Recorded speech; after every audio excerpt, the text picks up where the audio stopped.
When an organisation's motto is "it's okay to talk," what happens when a man tries to do just that and is ignored? Regarding the whole Andy's Van Club nightmare. Brought up some very serious allegations against Andrew James Quinn, including what you describe as modern slavery. Obviously, after uncovering the truth, Cumbria, CBS and I shut that down. Shouldn't be sent any vulnerable individuals that he was dangerous. That isn't "it's okay to talk" and get it off your chest and don't worry, it's a non-judgmental safe space and just get it all out. That was Steve protecting his own interests because, again, him and Mike had been asked to be directors, just being like, listen, this is the reality of the situation. I suppose it's the same as abused partners and things like that, though. Like, you just keep going back because it's what you know. Again, speaking to the character of the men who run some of these clubs. You describe the culture at the Workington Club as a boys' club that ostracises anyone who tries to raise concerns. When an organisation's motto is "it's okay to talk," what happens when a man tries to do just that and is ignored? That's a central question for Daniel Rogers, who we're speaking with today. As a former facilitator for Andy's Man Club, Daniel believed in the charity's mission. However, his journey took a turn when he began to witness what he calls serious non-compliance, leading to a formal complaint and a subsequent investigation he describes as a complete failure. Daniel is here to share his side of the story and explain why he felt he has no choice but to speak out publicly. Okay, so I have been asked to answer some questions regarding the whole Andy's Van Club nightmare. So we're going to crack on, do them, and we will see what comes of it. In your initial email that you sent to the senior leadership team of Andy's Man Club, you mentioned that you're writing in both a personal and a professional capacity. Can you explain why you felt it was important to make that distinction? Yes, absolutely. Obviously, like I say, I became a volunteer facilitator with Andy's Man Club really quickly into its expansion into Cumbria. After that, I started working in a professional capacity within the third sector, giving me access to many more resources as well as colleagues who had a great amount of experience and kind of knew the ins and outs, particularly when it came to volunteering, looking after volunteers, what's expected, what can be asked, what can't be asked, things like that. The reason that I reached out in my professional capacity was to say that, listen, this isn't just your volunteers feeling undervalued, that from a professional standpoint, what they were doing was wrong, not just immoral, but it was wrong regarding the things put in place to try and prevent such things happening. It was also to make them aware that we had the capability to help them, which was offered and denied quite rudely. They told us that they had access to other such organisations down in Halifax where the head office is, but again, they elected not to use them. The same as their funding, they were bragging that they were all self-funded when some of the lead facilitators were down in the Houses of Parliament talking about men's mental health. And rather than hire someone who understood funding and stuff like that so that they could actually put it towards things like having proper safeguarding and that in place, they just carried on as they were, paid their friends and cracked on in the manner which I have highlighted. You brought up some very serious allegations against Andrew James Quinn, including what you describe as modern slavery. Can you elaborate on the specific details that led you and others to believe this was happening, and what happened when an attendee tried to raise the issue in a session? Yes. So, Andrew James Quinn.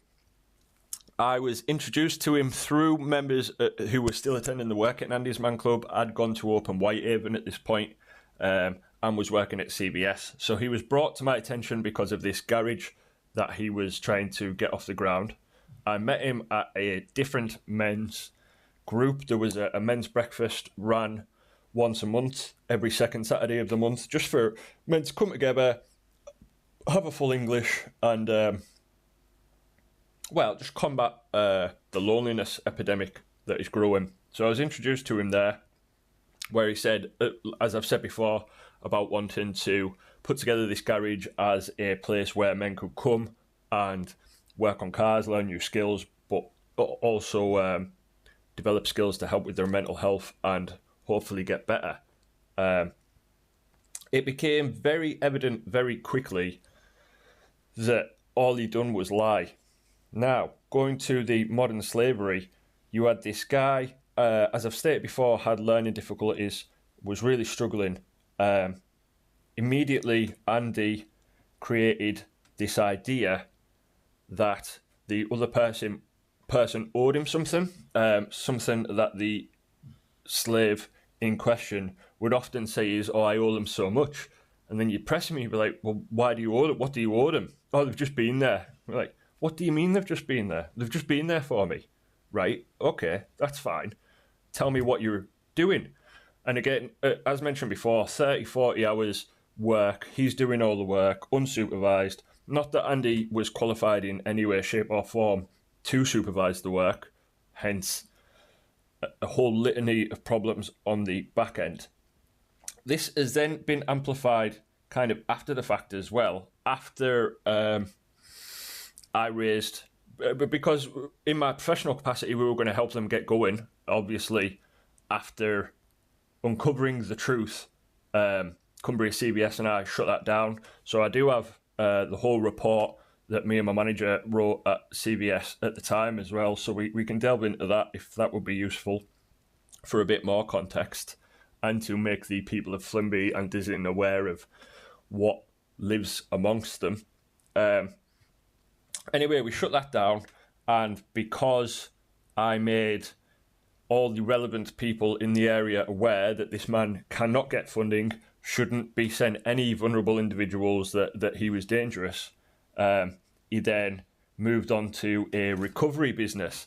This coincided with the slave receiving an inheritance, and he then began to question again why he was having to pay, or he was going to have to put the money forward for everything. I haven't followed through. I couldn't listen to it anymore. I really struggle with people who are told the truth and then choose to ignore it repeatedly. So I've kind of ducked out of this, offered all the help and support that I could. So I don't know how it's ended up, but it was just a mess. So he went to a session at Andy's Man Club that was being helmed by Steve, who was the lead facilitator at Workington, and he brought up that he was stressed about the garage. Immediately, Steve was right on top of him. "Don't worry about that, it's sorted, move on." Again, this coincides with Steve and Mike at Workington being asked to be directors, despite me messaging Steve, not Mike, because Mike's been a scumbag from the start. So the slave went to the Andy's Man Club Workington session that was being helmed by Steve, the lead facilitator for Workington, and he brought up, "I'm really stressed. There's all this stuff happening at the garage." Immediately, Steve was like, "Don't worry about that. It's sorted. Move on." That isn't. It's okay to talk and get it off your chest, and don't worry. It's a non-judgmental safe space, and just get it all out. That was Steve protecting his own interests, because again, him and Mike had been asked to be directors, and subsequently had promoted Andy Quinn to become a facilitator in the Workington branch. And despite being told numerous times by numerous people, whoa, no. So yeah, they shut it down. And again, like, this poor guy was broken up. And he was then talking to the lead facilitator for Energis. This is also the guy that was running the Saturday breakfast thing. Absolutely broken up. This is where I have some issues, mind. Like, he was going and complaining to the Energis lead, and the Energis lead was supporting him, and again, just being like, "Listen, this is the reality of the situation." I suppose it's the same as abused partners and things like that, though. Like, you just keep going back because it's what you know. Anyway, yeah, it just got shut down and moved on because of their vested interest in the success of the garage, which thankfully was curtailed. There was also another worker and facilitator involved within the garage. We'll name him because he's the director if anyone wants to look on the help and spanners, and his name is Paul O'Neill. Now, he became a facilitator, although he was never a facilitator. He never done anything. He never led a group. He's a prime example of the show. He's a prime example of, oh, Andy's Man Club saved my life. Right, but you are a wreck. In no way is your mental health improved, and you are still suicidal. What really hurt about that is that I was talking to Paul on the daily about the concerns with Andy Quinn that he also shared, and yet after we laid it all out and established this guy's a con man, he ploughed on anyway because he thought that he might be able to get something out of it. Again, speaking to the character of the men who run some of these clubs. You describe the culture at the Workington Club as a boys' club that ostracises anyone who tries to raise concerns. Can you share a specific example of how this culture negatively impacted facilitators or attendees? Or on multiple occasions, attendees and facilitators felt like they were shut down, bullied, belittled, felt like they couldn't share something or they had to use particular language or not talk about their issues.